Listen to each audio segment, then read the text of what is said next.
What is cracking, everybody? Yes, it's me. I'm back. Another stream on Wednesday.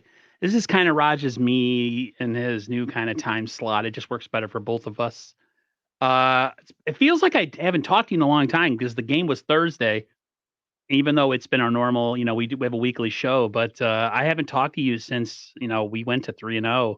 I think me and you talked. It might have been me, you, but a couple people that I stream with, I was like, man, by the end of the week, last week, we could be 3-0, and we did. We hit 3-0 Thursday.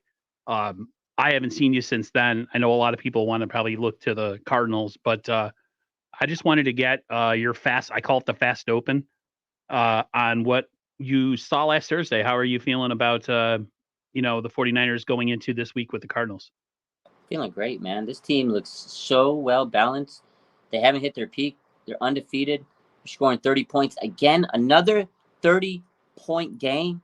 Brock Purdy threw for 310 yards. Christian McCaffrey leads the NFL in rushing yards. This team is great, man, and I feel like it's only going to get better. The defense started to start cooking on that D line. 5-line front is ferocious. Nick Bosa got off the schneid. He's only going to get better. He said today that he feels like he's ready to roll. These 3 games were where he needed to be, and now it's going to get really, really good for him. I mean, that was a beautiful game. I was at the game. Good atmosphere, amazing win. I mean, I feel like the 49ers dominated that game, and they just never really looked like they were going to lose. This team looks like the most well-balanced team in the NFL. So, yeah, I'm feeling great, Aaron. Yeah, the game was a slow drip. It was like, I don't know, like I feel like the Niners are notorious sometimes for playing a little bit down to competition, at least to start the game. And that game was a little slow for me. I try not to listen to what other people say, but I was thinking of the Cowboys game. I'm like, man, the Cowboys wipe the floor with these cats. And in the end, we pretty much did the same thing. So with me, that game was the first time I think I saw Brock Purdy struggle enough where I felt like he needed to be carried, I guess. Jimmy Garoppolo got carried a lot. A lot of people always gave him way too much credit, and he was the catalyst. But a lot of times, you had the run game and the defense, and he won. And this was the one game. But if you do some deep dig on the game, you realize he was blitzed like 85% of the time. So it Yeah. wasn't just like he was just, shooting, misfires all over the field. There was some reasons behind it. Teams are going to start adjusting to Brock. And I feel like don't be surprised if we see more games down the line where teams just all out come after him to try to see what he's got and test him, because up until that game, he hadn't really been tested by really anybody, I don't think. I mean, he looked a little shaky in the playoffs in the beginning of the Cowboys game, and teams played him well, but this was the first time where I actually felt where I was like, man, he really misses Ayuk. Yeah. He's inaccurate, yada yada yada. So I feel pretty good about the team because I feel like if that's their bottom, if that's their ceiling or basement, excuse me, Their floor. their floor basement. Why did I say basement? I'm a Basement. northeastern Yeah, person. you That's guys why have basements. We don't have I have basements I'm over in here. my basement right now. Yeah, we don't have So them. yeah, so that was my thing. Like that they can only get better. It's so early in the year, bro. Like everybody's overanalyzing everything and making Yeah. big deals out of things. Yeah. I love my guy Ted to death. He's very, very critical of Brock. Yeah. He doesn't buy into the hyperbole or whatever they call it, the hyperbole. Yeah. But yeah, I could, that was the first game where I was like, okay, I he's mean, human. He's like, human. but at the end of the day, like you said, they blitzed him at a high rate, and he was getting rid of that ball with 2.34 seconds. So the fact that he was able to get rid of the ball, beat the blitz, and throw for over 300 yards, if that's a bad game, sign me up, Aaron, because when is the last time you've seen a 49ers quarterback throw for 300 yards in a game? That was actually pretty nice. And they didn't have Brandon Ayuk. Brandon Ayuk, when he comes back, he makes things so much easier because those two have a great connection. He knows how to get open, and he takes double teams away from everybody else. Everybody else will be open. But also, Christian McCaffrey is just bar none the best player on that football field on offense. This guy, 100 yards from scrimmage, 3 straight games, a touchdown. Guy's a monster, dude. Every week he does what he has to do. And they actually were able to get Elijah Mitchell involved in the game, and he still had over 100 yards from scrimmage total offense. So, I don't know. I was impressed by this team. Again, Giants were a playoff team last year. 49ers still dropped 30 points. Like, I don't know what else people want. I thought it was, maybe it wasn't Brock's like finest game. He didn't look great to some people, but when you, like you said, you had a week to look at the film. There were some really nice throws. There were some things that I was like, oh wow. I mean, we haven't seen this out of this team in a long time. And then the throw to Deebo Samuel at the end, the game clincher, get out of here. When he threw that to him, I was like, oh, there you go. Everybody that was crying all night could just shut up, because that was a beautiful pass. Back shoulder, Deebo, beautiful catch. Back shoulder fade, one of my favorite routes in football. That was nice. Corner's playing the guy's playing the ball. Beautiful. Real quick, we're multi-streaming right now. So if you're on Raj's channel, if you want to pop over to 49er First Takes, drop a like, drop a subscribe. That would be awesome. And vice versa. If you're on my channel, go over to Raj's channel. His RSF 49ers Live is his new channel. He's trying to build it up. So yeah, if you don't mind just helping us out a little bit, it helps the algorithms, helps everybody find us. That'd be fantastic. Since the last time I talked to you, we got new contracts for our head coach and for our GM. Some people, if you go on Twitter, it's a crap show out there. Oh. You got people calling for people's jobs. This person should be fired because of the Trey Lance situation. If they don't win the Super Bowl, everybody should go. You know, that whole thing. Back in the Walsh and Montana days, it was win or bust. You know, it's like, okay, and it's still the same now, but you do realize if like you reboot this whole thing, there's chances we might not be as successful, because this is Kyle and John's team doing things Kyle and John's way. And if somebody else comes in here, they have no allegiance to anybody. So I thought it was a great move to secure them both, because I think for everything we had to deal with in the past with not having front office and team stability, this has probably been one of the most stable franchises since 2017. What is your opinion? Yeah, absolutely, man. I thought it was an amazing move. These two guys have really changed the culture. This team was not winning football games, Aaron, for a long time after Harbaugh left. It was a debacle. Coaching was bad. We didn't have talent. We couldn't get free agents. It was just a crap show, man, for lack of a better word. It was ugly. These guys came in. They've built an elite roster. They've grabbed some of the most highly paid players. They've been able to get free agents. Look at Hargrave, man. What a move. Traded for CMC. Like, they're not afraid to make the big moves. They're not afraid to gamble. And sometimes you gamble, it's not going to pay off. They've made mistakes. They were, a first-time head coach and a first-time GM. They made some mistakes, and they've owned up to it. They accepted their L's, and they've moved on. And they've made amazing moves. For all the bad moves they made, there's a handful of great moves they made. They always have a stockpile of late-round draft picks. And like some of your favorite players, George Kittle, Dre Greenlaw, Talanoa Hufanga, Ronnie Bell, some of your favorite players weren't drafted in the first round. Now, I know they missed on a lot of these first-round picks, but guess what? This team is a Super Bowl contender because of Kyle Shanahan and John Lynch, whether you like it or not. They're contending every single year when they're healthy. For the most part, this team has been in the contention to win a Super Bowl, in the NFC Championship game at the very least, for most of their time they've been here. 2017 was a rebuild year, so they had to get their talent. 2018 was an injury year, and then 2020 was an injury year. But every other year, they made it to at least the NFC Championship game. That's pretty damn good if you ask me. So I think these guys have really done a good job. Kyle Shanahan today talked about it, and he says he was really thrilled, and he was so happy to be extended. And he also mentioned that they actually extended him at the beginning of the season, but it was just now that they made the announcement, because a lot of people were, why are they making this announcement now? I can't believe it. Let them win Super Bowl first. Chill. These guys deserve it. These guys are going to be here. They've brought stability to this team. You have a great head coach and a great GM that have brought winning back to this franchise. I'm happy with this team. Do I want to see them win a Super Bowl? Absolutely. And I think right now they're on track. They're starting off great like we wanted them. If they get that number 1 seed, it's going to be very hard to beat the 49ers in the playoffs. So I'm happy, man. I love Kyle. I love Lynch. Are they perfect? Absolutely not. Do they have flaws? Absolutely, they have flaws. But I think it was a great signing, and I'm happy for them. They've done great things for us. Ariel Muro says, those armchair GMs always have something ridiculous to say, as if their opinions actually matter. or are actually going to be taken into account. 100%, my man.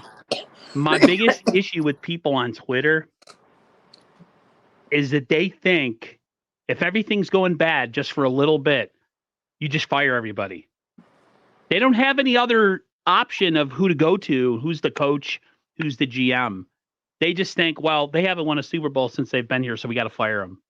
So you're going to get rid of a team or a GM and a coach who, other than two really an injury-plagued year and a year where we were still rebuilding, you're just going to wipe the floor clean with that and bring in a whole other front office and coaching staff who might not be down with any of these players. I mean, they're going to keep some of them, but Brock Purdy could be gone. Some defensive players, if they run a different scheme, would be gone. Like to me, it's just there's the good about social media and there's the bad. Yeah. A lot of it's mostly bad nowadays. It's it's an echo chamber, if you ask me, of people just wanting to listen to themselves talk. Yeah. He said that none of these people realize that like whatever they say is not being taken into account by the franchise.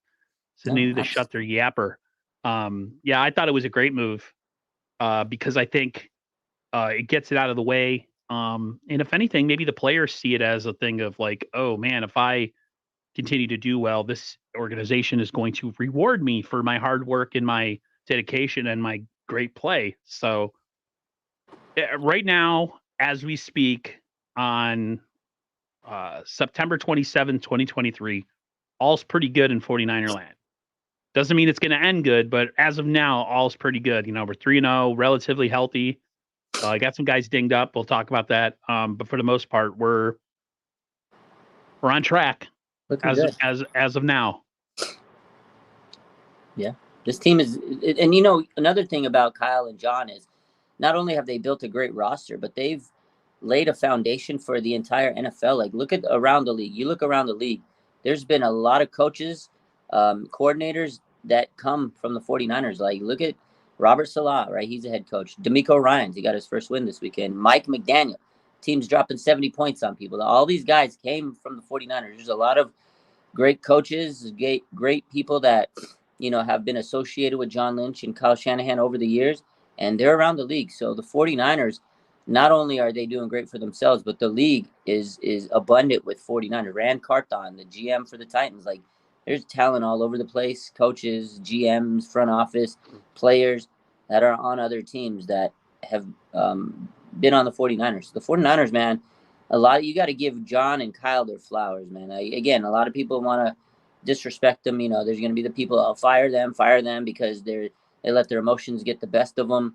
They get their Twitter fingers fired up. But really, if you get rid of John Lynch, if you get rid of Kyle Shanahan, like who's going to replace him? Like maybe Adam Peters could step into the GM role. Like I really think he'd be able to fit in. But who's going to replace Kyle Shanahan? And like it's such a rash decision. And everybody's like, oh, you get rid of Kyle Shanahan, he can't win the big one. I can't believe he's going to cripple this team. I just don't know who you replace him with. Yeah, you don't replace him. Cripple people. Anton says it's all about organization stability. The extension for John and Kyle shows that to the current players on the roster and future players. 100%. You're going into where you could be a situation like, oh, I don't know. What's a team with a real toxic culture right now? The Bears. Broncos. Mm-hmm. Two places where most people don't want to go. One, you go to Denver, you got an aging QB. You got a bad defense that gave up 70 points. And think about pompous coach. I hate Sean Payton. Sean Payton's an ass. He got mad at the guy asking. The guy was digging. He was going to pretty much be like, what do you think of your team? And he just, like the Dolphins are running up the score. Like he hasn't done that in the past with his teams, with his players. So whatever. You're behind one of the worst things ever in football in Bountygate, I think, right? Yeah. He was the coach of the Saints, so he could eat a fat one. As far as the Niners, I think it speaks well to them. It's they got the cap situation right now going into next year, where they're going to probably roll over a lot of cap because they have a lot of contracts. They're actually kind of over the cap as we speak.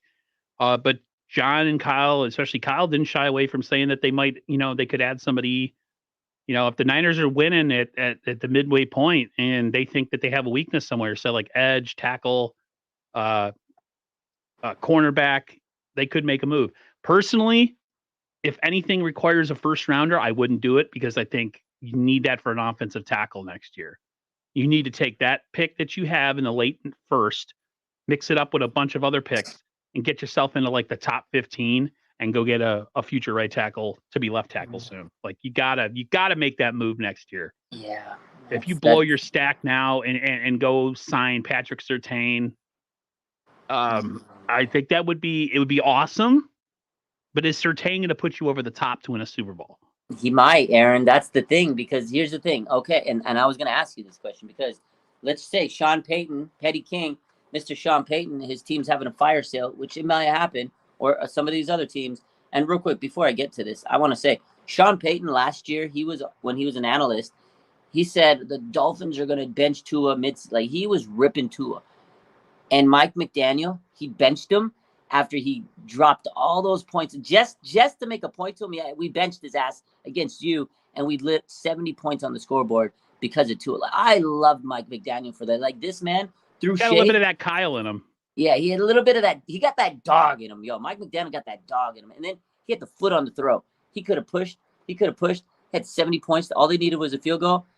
And he said, I'm going to have mercy at 70 points. He had mercy at 70 points. I love Mike McDaniel for that. They didn't even offer this man an interview a couple years back. My brother was just telling me that before the stream. And I was like, I did not know that.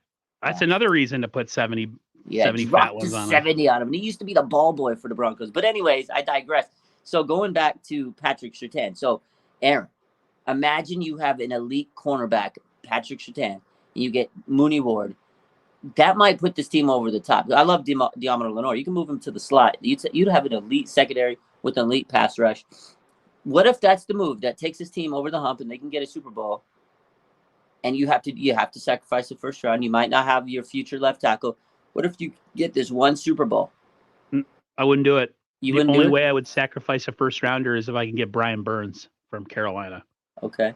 That would you be think the that only you think move. that puts him over the top over Patrick Yes. Surtain? Okay. Yeah, Burns and Bosa and Hargrave on the same line. That's pretty badass. I mean, I'm not nice. It's nice. Surtain would be awesome too. But my thing with the pass rush right now is they have a lot of good grades and they get a lot of pressure, but they're not getting the sacks yet.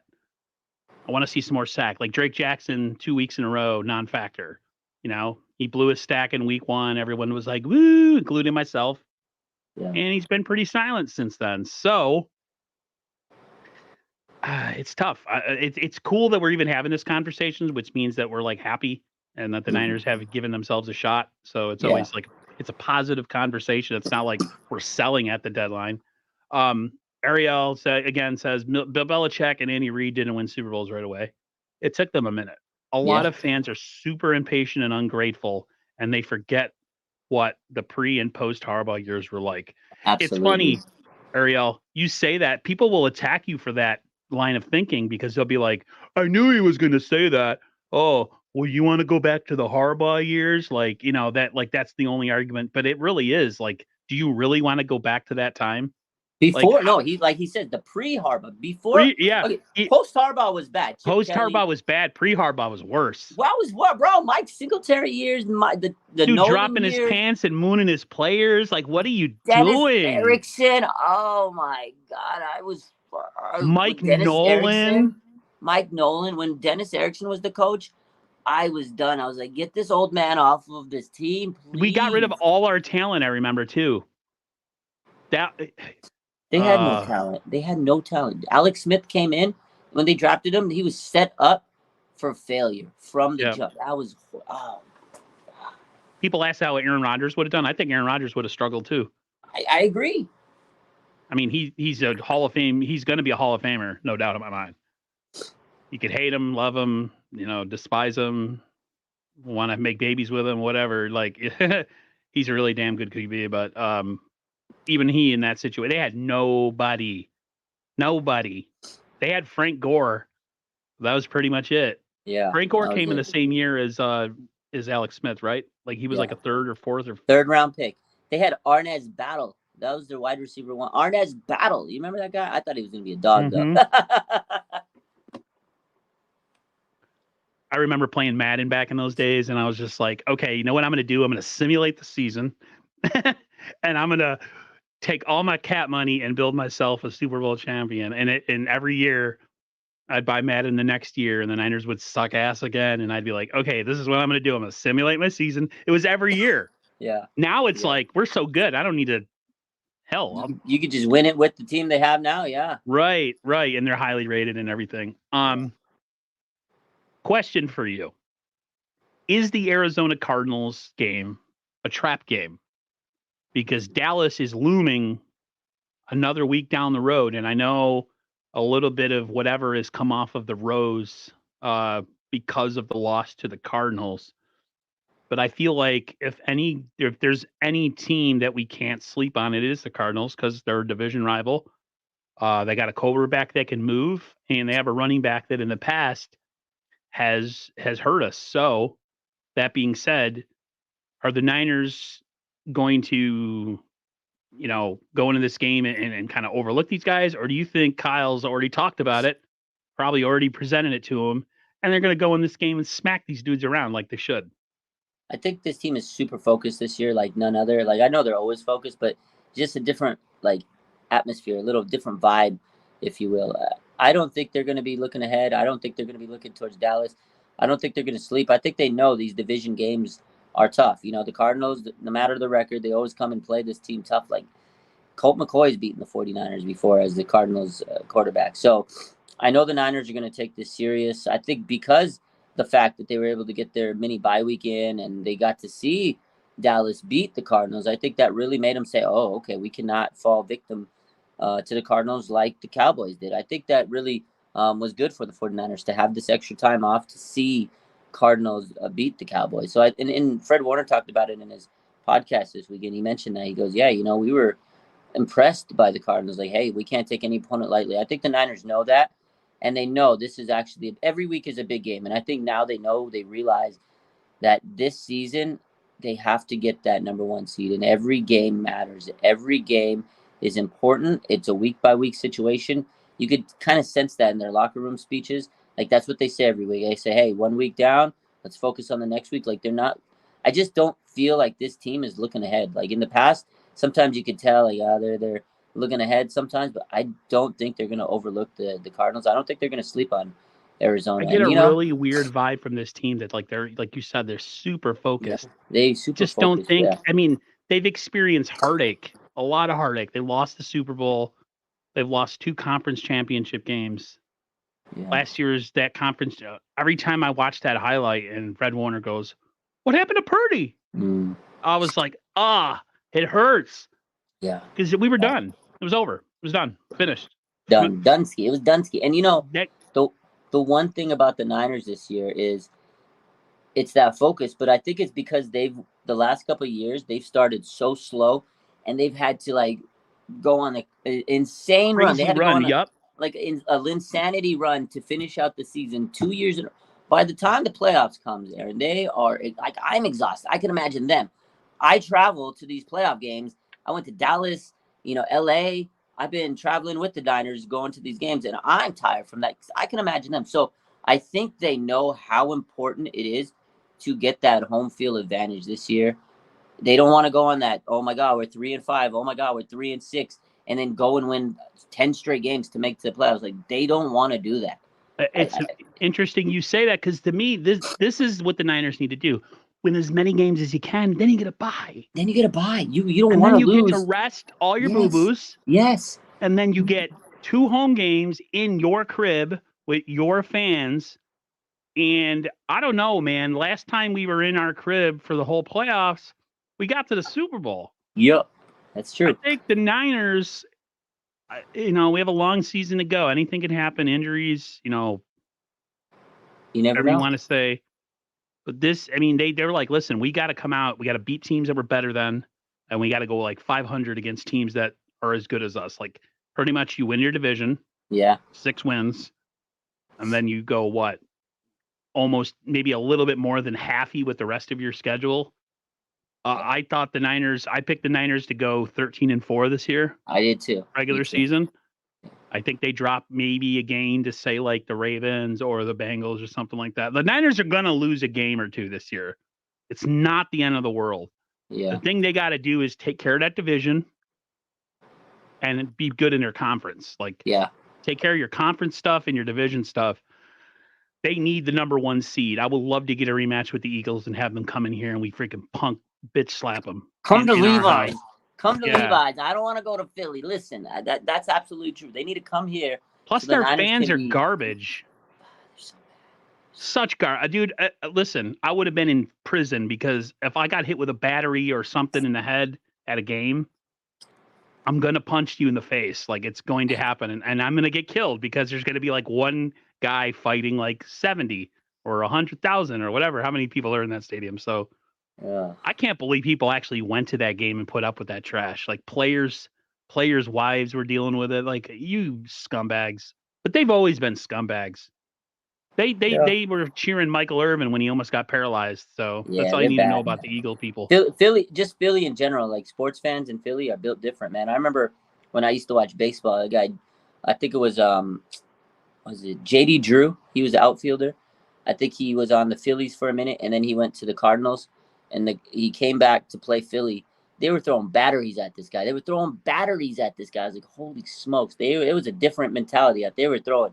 They were booing him, throwing batteries at him because he went in free agency to the Cardinals. I was like, oh my god, these guys are disgusting, People man. throwing batteries. Who the hell throws batteries? Batteries. What the hell's the matter with you? Can you imagine getting pelted by a battery? That hurts, dude. What was I gonna say to you? Let's let me go back to my banners here.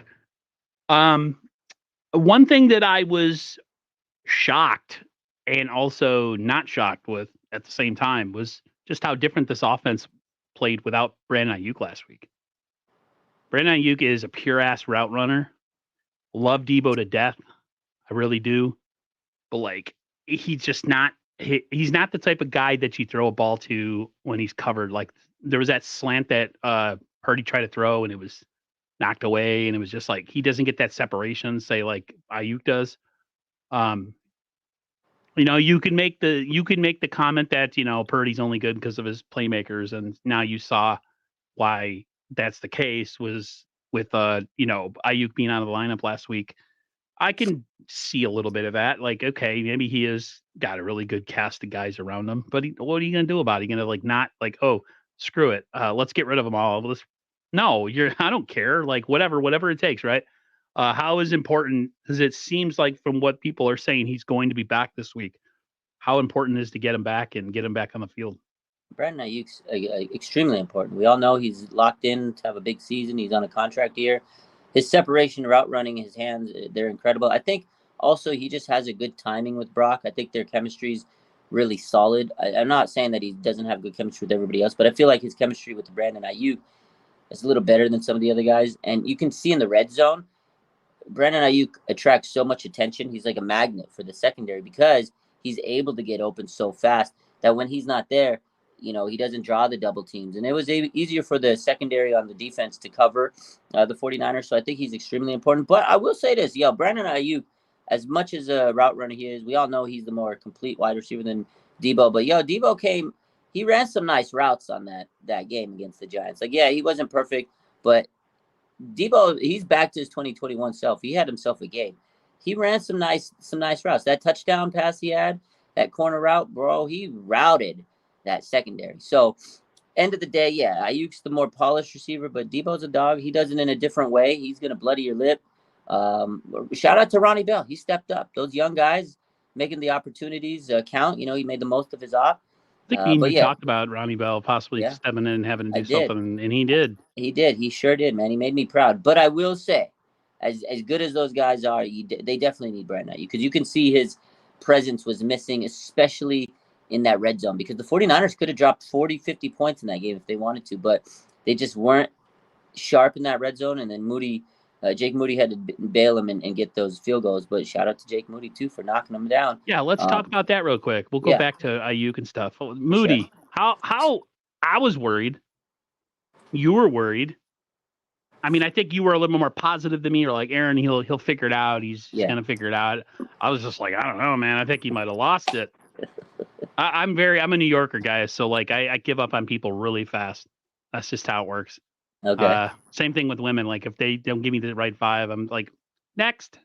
Yeah. You're out of here. I'm too old for that mess. But like, yeah, I was just like, wow, he hasn't missed a kick since the start of the season. I don't want to jinx him. Knock on Formica or wood, whatever this is. He looks good. He looks calm. He looks like nothing, like whatever preseason hijinks that he was pulling with us missing kicks. It was just all for naught. It was just all a ruse to have us lower expectations. He looks good. Yeah. He looks great, man. He looks poised. He looks like a veteran kicker out there. He looks like a franchise kicker. He looks like a third-round kicker. Shout out to them because you're right. A lot of people were doubting him. They said, "Go call Robbie Gould. This is it. Oh my God!" I was one of those people. Everybody was kind of hitting the panic button. I was close to it. I said, "Man, I think Moody can turn it around. It is preseason. You know, we'll see how it is in the game versus the preseason." I think there was a lot of pressure, and whatever happened, and he's moved on from it. And man, that guy has been clutch money. The guy hasn't missed a field goal. He's cha-ching money. He is cha-ching money. Absolutely. He's my fantasy kicker, Aaron. That's how good he is. Yeah. Hi, my name is Justice. I gotta say, I can barely see your profile pic, but I got the same jacket. So Ooh, I like that. Represent. I got that Faithful of the Bay jacket. It's a big size for me because I'm a big guy. It looks huge, but I got one for my nephew too. He's he works out, but he's a thin kid. So I got him like a medium, nice and tight. So it looks all nice and, ripped on him and stuff. But yeah, I got that Faithful to the Bay jacket. Don't tell me you have it too. The gold one. You have the gold one? Yeah. I have have the red one. Oh yeah. If I had money to waste, I'd buy the red one too.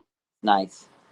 It's nice. Yeah, it's really mine's upstairs on the coat hanger. The coat hanger goes like this when it's it's so heavy. I remember I was snow blowing my driveway last year and I had it on with like my Niners hat. I was just like repping like, yeah.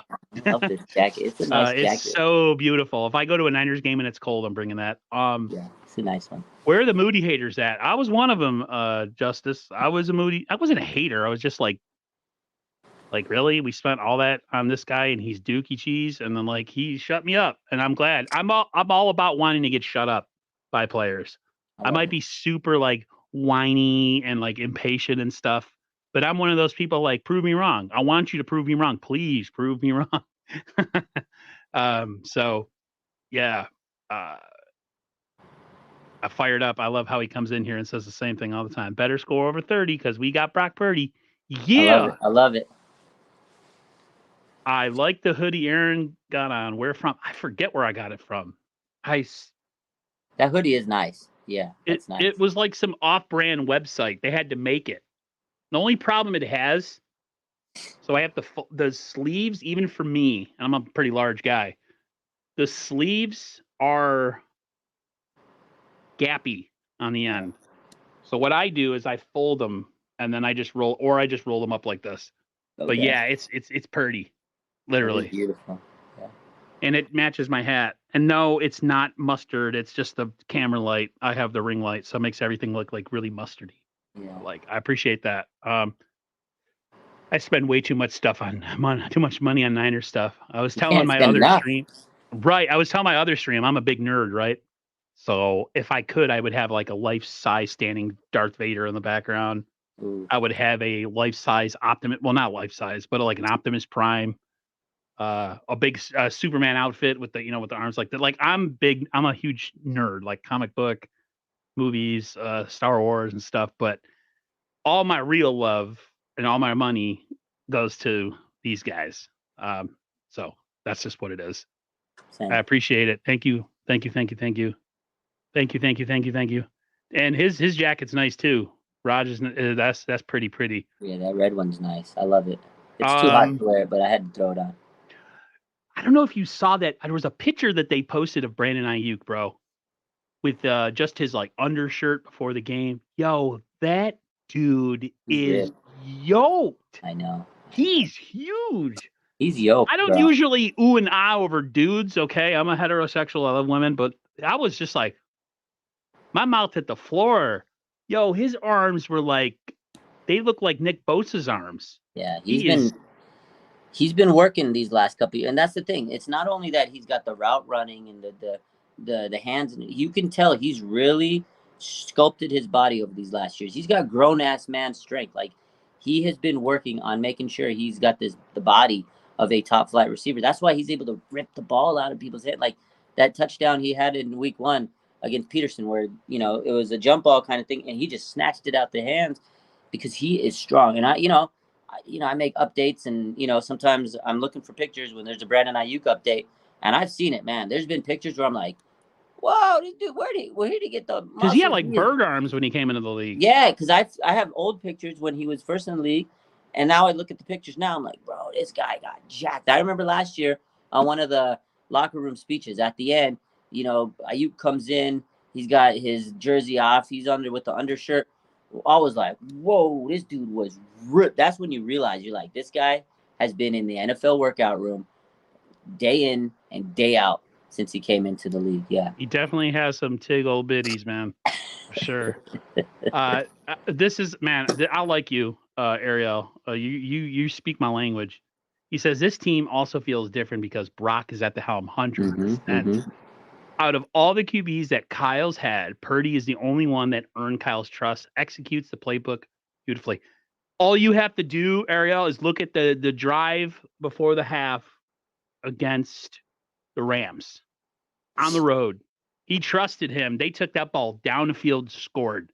Purdy, quarterback rush up the middle. That's all you got to know. He would have never done that with Jimmy. He protected Jimmy from himself because Jimmy's a lot like Dak Prescott. They're going to get you at some point. It's just a matter of when.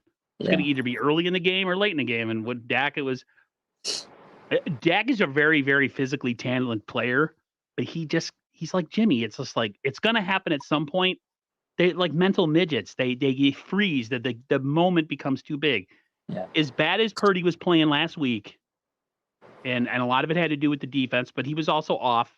That man never once, if you look at his face, he is the same stoic. Nothing changes. He doesn't get like Jimmy. I saw some highlights of Jimmy from the Raiders game. The happy feet, bro. Oh man, that dude looks like he don't want to get hit. He does it. He had 3 interceptions, and then at the end of the game, conveniently got a concussion. I was like, come on, dog. He's such a. I'm sorry, guys. I think Jimmy Garoppolo is a bitch. I apologize. Wow. I don't.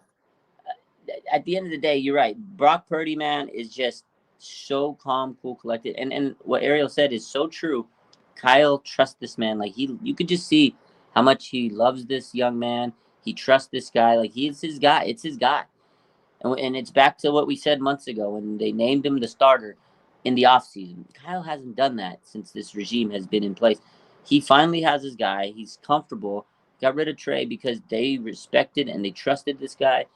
The locker room at the end of the locker room press speeches, you always see him hugging Brock. There's been so many pictures where him and Brock are just sitting there like together. Like that is his guy. He loves this young man, and you just see the sense of like respect he has for Brock, and it's great because he's a young quarterback. He has the respect of his quarterback, of his coach, and their relationship's only going to get better and better. And it's what somebody said earlier. Andy Reid, it took him a while to get a Super Bowl, is because it took him a while to figure out who the hell his quarterback was to get him over the hump. Bill Belichick, it took him a while to get to the point where he found that quarterback to get him over the hump. Now, I'm not saying that Brock Purdy's Patrick Mahomes or Tom Brady, but he's a guy that Kyle Shanahan believes might be able to get him over that hump. And this might be the quarterback to finally deliver a Super Bowl for the 49ers. It's because Kyle Shanahan trusts this young man, and that is the ultimate bond for any quarterback. When you have the trust of your head coach, it's over. You know what? Me and I love Ted. Ted H6, Ted Hazelrig, from TED Talks Ball. People give him a lot of grief. He's very hard on Purdy, but he has reasons for it. And his is people who automatically crown him and say that, he's as good as Mahomes or he needs to be in the MVP conversation. I'm not taking a shot at anybody in the chat either. I'm just saying, like, I love Brock too. I'm a Brock Purdy stan. Okay, I'll admit it. However, I can call out people's inabilities and weaknesses, but still love them. Right? Like he doesn't have a big arm. Right? It's obvious. He's not a big guy. That's obvious. To me, what Brock has, if you just all you got to do is take a look at Justin Fields. Right? He is exactly what I'm talking about when I say you can have a big ass. You can be big, have a huge arm, mobile. You have all the prerequisites for an elite quarterback, but up here, he's tiny. He doesn't. He doesn't. They showed a clip of him. He had two wide open wide receivers. Neither of them. Purdy, for all the crap people talk about him, about his arm and his inabilities, he sees the field very, very quickly. Yeah. That's why I was shocked when I watched the Giants game. I was like, what the hell's going on with them? I didn't realize that, because I get locked in when I watch games. I'm not paying attention to fronts or blitzes. I'm just like watching the 49ers. I'm not paying attention to the defense per se. And then, I was like, okay, that makes sense because, he hadn't played like this up until that point. That was really loud. What was that? I was a text. I got a text coming in. Oh, okay. My other phone. Let me silence this. I was like, what the hell was that? Yeah, we're good. All right. Sorry. I accidentally clicked over to YouTube. I wanted to ask you about Debo. We were talking about him before, but like it seems like the old Debo is back. He looked impressive in that game. His old self breaking tackles, doing Debo things. He is a little bit dinged. I don't know. Do you know anything personally how bad he's doing? I know his ribs were hurt. I don't know exactly. I don't know what the injury was. Do you know? Did he land on the ball? Yeah, he landed on the ball and he hit himself landing on the ball. That's what he said last week. So Kyle said after the game that he had a rib injury, just soreness. He said it was just soreness. And I talked to Cam Inman the other night. He was on my live Monday night. We were talking, and he said he gets the impression that Debo looked okay, he looked fine, that there wasn't anything to worry about. This was just, but he goes, of course, it's hard to really take a read on someone in the locker room like that. But he says he looked okay. His normal mannerisms, he didn't look like he was grimacing in pain. He didn't practice on Monday. It was an extra practice. Today they went back to practice, their first real practice for the week, not a bonus extra practice, and he was out. But today Kyle said that it was also a knee, not just a rib. It was a knee. So that's news to me. This is something we got to keep an eye on. I don't know. Maybe he got a little soreness after the weekend, after the Thursday game. Sometimes that stuff can catch up with you. He's been playing at a very high level this year. He's been putting in a lot of work. You're going to have some soreness, some delayed muscle soreness maybe sometimes. But from what we understand, it's a knee and a rib. But we'll see. I think they're just being very precautionary right now. End of the day, I think Ayuk's getting healthy. He was there on practice Monday on their extra bonus practice. He was limited today, but he was practicing. Now, he was questionable last week, so that gives me the hope that I think Ayuk's going to play this week. Now, if Ayuk plays and Debo has to sit out, I think that's okay because last week it was kind of the same situation. Debo was able to go crazy when Ayuk was out, so I think we're okay. But if both of them miss time, then it's a little scary. Yeah, this is a thing for me. Like, okay, we're getting all the teams that we should be beating, right? Yeah. So I'm not big on being upset if certain guys sit out certain games. Yeah. It's the Eagles and the big time, the Bengals. I want all my chess pieces on the board. You know what I mean? Yeah. So Yeah. I'm not necessarily too worried. We have a lot of weapons. We got Kittle. That's one guy. And I don't know. This isn't a topic of mine, but I want to know. We haven't seen Kittle really go after it yet. Are we going to see a Kittle game versus the Cardinals? I feel he's had some good ones versus the Cardinals in the past. Sometimes I look at Kittle and I'm like, is he like past his prime? Is he washed? I don't know. Do you get that sense a little bit, or are you way more positive? And I know everyone's going to attack me for it, but like sometimes I watch Kittle and I'm like, he just. I don't know. It's just like he hasn't like the thing with Kittle. I mean, he's not the focal point of the offense because a few years back he was the weapon. He was the offense, right? We didn't have many other options, but now you have so many options. When CMC came to town, that took Kittle down a few rungs. Debo's back healthy to his 2021 form. You have Brandon Ayuk on a breakout, so it's like Kittle might be the fourth option now. It's not that he's washed. I mean, and again, the last game Thursday night against the Giants, he had 90 yards. He's 7 catches, 90 yards. But it felt like it was a quiet 90 yards. Like nobody talked about it. It was actually a pretty good performance. I thought he was going to get between 75. I think 75 to 90. I said about that many yards. I did say a touchdown. I said 7 or 8 catches. I think he's going to have 75 to 90 and a touchdown. The only thing he didn't do was get the touchdown. He had exactly the stats that I kind of thought he was going to have. I feel like Kittle's delivering, and he's blocking really good. He's doing his thing. I just think that he's not the main focal point anymore, and he was a couple years ago. When I play Madden, he's not my main focal point. It's Debo, it's Ayuk, Debo, and McCaffrey, and that's pretty much it. And if Kittle is your 4th best option, I'll take it, Aaron. I'll take it. Well, the routes that they have Kittle running that game, if you run with the Niners offense, they're tough routes. Like they're not like, easy. I use the slants and crossers, but like his are always like deep outs, like middle of the field and then out. It's like those are big time throws. And every time I try to force it, it's an interception. So it's even with me on Madden, it's like he has a hard time. We have so many.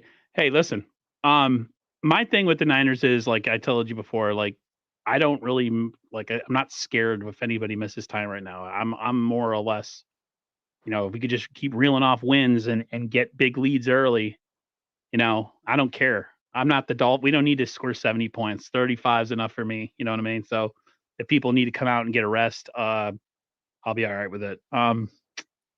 If they score 30 points every week and give up 14 points a week, which they're averaging right now, I'll take it, Aaron. I will beat every opponent 30 to 14 on a weekly basis, and I will be.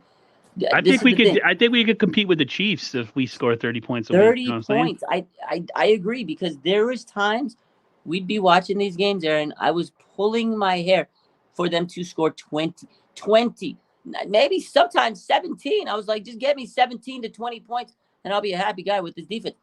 30 points is incredible for this team, because there were times where I tried. I was like, just score 20 points and you can win this damn game. Yeah, like your defense. We're at a point right now where the Niners defense isn't the focal point like it used to be. Yeah, like exactly. We can actually have what happened? Well, we switched. That was weird. We can actually have an off game where our defense plays poorly and the offense will be all right. Before with Jimmy, it was like, if we don't hold the team to 13 points, we're effed, because we're probably sweating, only going to. I was sweating. Right. I was like, okay, if we can hold them to 10 to 13 points and we can score 17 to 20, okay, we might win this game. Sweating every week. Now I'm like, okay, they're going to drop 30 points. We can give up 20 points and win the game. And, it's nice. It is nice to have a good offense and an elite defense. The defense is only going to get better. This team, like I said, they are the most balanced team in the NFL. They can drop 30 points and they can dominate your team on offense. Like, their defense is scary. And I think Steve Wilks is still trying to learn how to utilize these guys better. Fred Warner, Nick Bosa, all these guys. He's just trying to figure out. He's never had players of this magnitude. Like, let me be honest. Steve Wilks has never had players this good on his teams. He's never had these types of players. No, they were horrible. They were terrible. And now he's got Ferraris coming out of every aspect of this defense. It's like, okay, I got to figure out how to drive these guys, these Ferraris. Like, look at today in practice. You had Nick Bosa teaching Fred Warner how to do pass rush. I was like, oh my God, this is going to be crazy. Those are like two Ferraris teaching each other how to go fast. Oh my God, man. You want to see fast? I'll show you fast. Somebody I like fired up 49ers. He's like, Miami scoring 70 points only means that the Denver Broncos super suck. Yeah, they're pretty bad. 70 super points. Suck is like my new word. I wanted to touch on the fact that Nick Bosa kind of had his coming out party. He only got 1 sack, but he had the pass rush was there, and I guess I'll kind of mix this in with the old 5-man front that they were running. I feel like they're close. This defensive line is close. They had a lot of sacks in the first week. The last 2 weeks have been kind of scarce, which is weird because the Rams gave up a S-load of sacks this past Sunday, which I was like, I guess the Niners didn't do their job getting to, but every game is different, right? It's a divisional game. They know what's coming. Quick release. Yeah, quick release game. What's your thinks on Bosa? I mean, do you think he's there yet? I feel like he's really close. I mean, I can't say I need to see like a 3 or 4 sack performance, maybe more like 2 or 3. I think everybody does because Miles Garrett's having them, TJ Watt. Everybody wants to see that like monster 3-4 game. I think Bosa is where he needs to be right now. I think he'll continue to have multiple sack games, and I think today he even said, he goes, the extra couple days was nice. He goes, I'm where I need to be. I think having that sack was big for him on Thursday Night Football. I think that was what he needed. So I think there's just been a lot of pressure on him. I don't think he was in complete football shape. He even said today, he goes, I wasn't really in football shape. He goes, I feel like I'm there now. I think that sack is going to open the floodgates for Nick. I think he's fine. I think now we're going to see Nick Bosa play the way Nick Bosa needs to play. I think those first few weeks, there's a lot of pressure. I'm sure he didn't sleep much, and he was trying to get back into the groove of playing football. It's funny that you say that because there was talk that, and there was an interview or somebody interviewed him, and he said he's like really like super because of the contract. He's like he feels like he needs to like perform, and it's like he's got a lot of pressure on him right now, which makes sense. Yeah. I think the pressure's off of his shoulders now that he got that sack. Get it out of the way. I think now he'll be fine. I think you'll see at least 2 sacks on Sunday.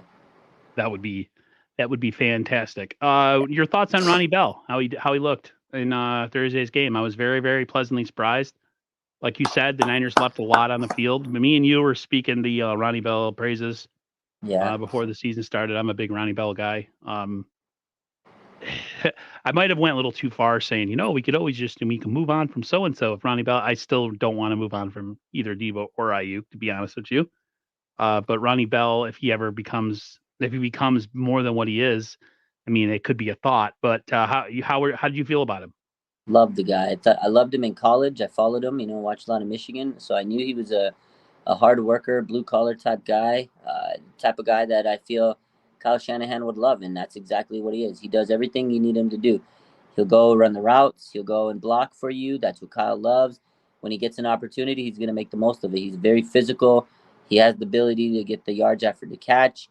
Heads up player, man. 7th round pick. You love to see that kind of hustle and determination and grit out of a 7th round guy. It just looks like another gem for the 49ers. Very hard-nosed player. Love the kid. I think he's going to have a good career with the 49ers. He's a Kyle Shanahan type of guy. He's another yak bro. And I was very proud of 100%. I was very proud of his first real big game, stepping in for Brandon Ayuk, because he had to answer the call for Brandon, and he got the touchdown, and he made some other big plays in that game. So I was impressed. Yeah, 100%.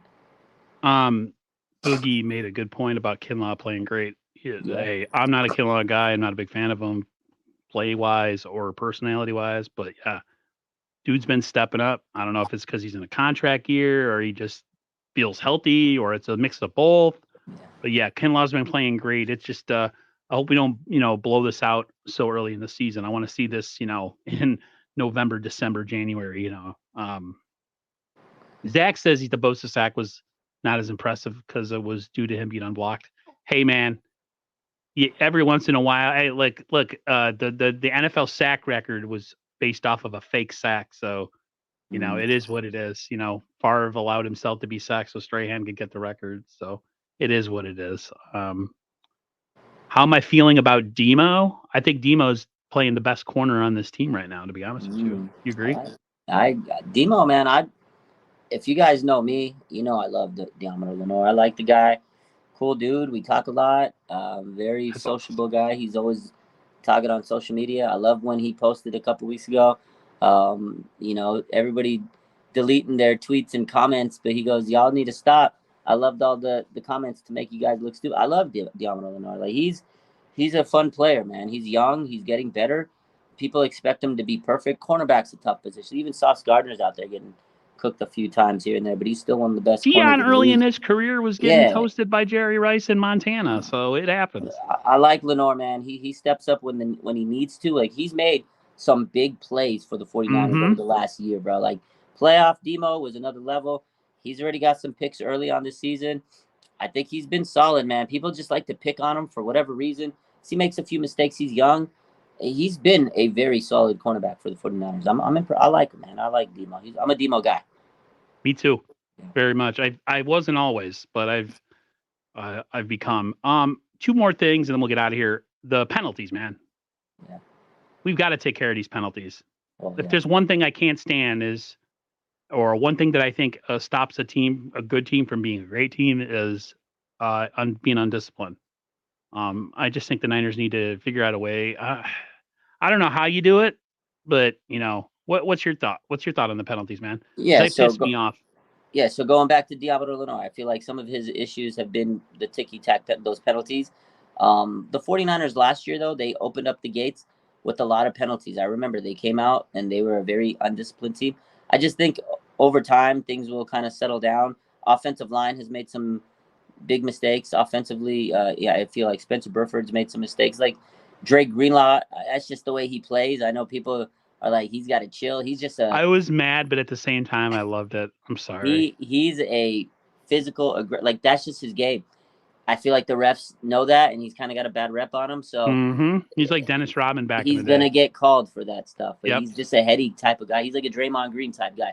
But I feel like eventually things will even out, and there'll be a little bit more discipline. It's early, man. These guys are hyped up. They're scrappy. They want to make big plays.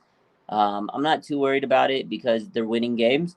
And last year, those penalties were costing them. And their penalties were worse last year. It was these last couple of years in the secondary, you had Josh Norman, like hitting people, grabbing people, eye gouging people, Then you had like other players really messing up, and the penalties were bad. This year, it's like tic tac stuff that could go either way. Like Greenlaw, some of his penalties, I'm like, oh, was that really a penalty? So I'm not too worried about it. And again, Diablo Lenore, a lot of it's just technique. It's just leverage. It's just he's a physical guy, and the league doesn't like those physical corners, And Yeah, they Spencer like that Burford, wide open trash where people yeah, just yeah. get wide open. Yeah. Spencer Burford, They like the Puka Nakua games where guys yeah, catch 15. exactly. They want to encourage that. The only guy that I feel like really needs to really clean it up is Spencer Burford, because some of those penalties, I'm like, all right, dude. It's like Eric Crocker said the other week. And I love this analogy, and I use it all the time. Is he was eating crayons, the crayon analogy. I was like, oh man, he must be dumb as bricks if you're eating crayons. But yeah, he needs to clean it up a little bit. But otherwise, I'm not too worried about these penalties, Aaron. What do you think about Trent Williams punching that one dude in the face? You fuck around, you're gonna find out, man. Don't if there's play one games guy I don't want to be punched by in the world, it's Trent Williams. Don't play games with Trent Williams. Did you see the guy? So Richard Sherman found out. He messed her. Yeah, he tussled with them, and then after the play, he got up and he did this to Trent. You think Trent's gonna let that slide? No, Trent Williams is gonna. I'm right there with Trent. It's gonna happen. He boxes in the off season. That's how he trains.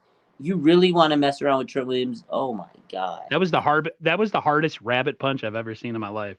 Yeah. He popped him. And then lastly, I just want to know your take on Christian McCaffrey. What the hell do we got to do? I feel like I think there's a lot of overuse going on right now. I like to see other guys get involved. Is this more or less that Kyle doesn't trust other guys, or people have fallen out of favor, or is he just on the, is he, because he said he hadn't been paying attention, that he needed to do a better job. You think that gets straightened out? As I know there was we had a lot more of Elijah Mitchell in the last game, but up until that point, we hadn't seen it. Are you worried about it, or you think that's something that'll get that'll work itself out? It'll work itself out. Kyle said that he needs to get Mitchell involved more, and he did. So I think moving forward, they will. But you got to the 49ers aren't even using them nearly as much as Carolina did. The thing with CMC is, like, people don't. This guy is special. This is a superstar. Like, I don't think people realize how good Hall of Fame level talent, baby. He is an elite superstar. When he was not on the 49ers, I used to sit there and watch Panthers games sometimes just to watch. I was like, God, this guy's such a good football player. You saw the clip that was posted on the NFL when he was in Pee-wee football. A little kid, he was shaking like he was destined to be in the NFL. He's had that dog in him since he was in the NFL, since he was a kid. Like, this is a special player. So I don't blame Shanahan for sometimes, like, he probably gets mesmerized. He's probably like, oh my God, look at the things I could do at CMC. I can't believe I have Christian McCaffrey on my team. Like, I think he wakes up every morning, because I wake up every morning still sitting here like, the 49ers traded for Christian McCaffrey. Like, I know. I still do the same thing. It's tough not to give him the ball, because every time he gets the ball, it's like positive yardage. You just watch him move, the patience. Like, he's so strong, man. He is one of the best football players, not just in the last decade. He's one of the best football players I have ever seen played this game. He is that good, man. So I He's get it. all I can that see and a why. bag of chips. I can see why Kyle just doesn't want to give anybody else the ball because nobody's as good as him. But I think as the season goes on, they'll continue to add more of those other guys in there because they do need to keep him fresh for the long haul. God, he's so good. It's hard not to give him the ball. I feel like Kyle has a picture of him either in his wallet or on his nightstand or both. It's probably his phone wallpaper. Yeah, I That's got him. Debo as mine. I have something 49ers, but I think I have my backyard as my phone pick because it's so beautiful. Okay. All right, brother, man. We hit about an hour. I figure that's the perfect time to cut it off. Anything else going on with you this week on the channel or anything else? Nah, just keep following the page. Keep following the grind. RSF 49ers live on YouTube. Appreciate the shout out earlier. We're just trying to build this channel, rebuild the YouTube community. Other than that, watch the game, and hopefully we win. And Monday, I'm moving to a new place. So. Nice. One of the guys in the comments earlier said he would help you move. Real quick, Raj has a really, really fantastic Instagram. So go check that out too. It's popping. It's got one of the best 49er Instagrams out there. So make sure you go check him out. He goes live constantly. Probably go live after the game. He a lot of times will go do a stream and then he's on there, or we do a stream or before a stream he's on there, and then he comes to my stream, and then he's good. He's 49er content overload right now. That's what we do. We have content to the moon, baby. But appreciate you, Aaron. Keep up the grind, man. Always fun hopping in once a week with you and catching up. Maybe next week when we talk, we'll be 4-0. Oh, that will be great. I hope 4-0 with some good health and getting ready to play the Cowboys. Yeah, all right, everybody. I'll be in a new place next week. I want to try to. So next time when I move, because this place is limited, I want to have I'm gonna try to get a dope backdrop. So we'll see. Yeah, we got to get you with all kit and caboodle, everything. We're gonna get all souped up soon. We're gonna get all souped up. Yeah, he's gonna have all the fancy toys in the background, guys. The microphones, the cameras, everything. All right, everybody, take care. Have a great rest of your evening. Appreciate y'all.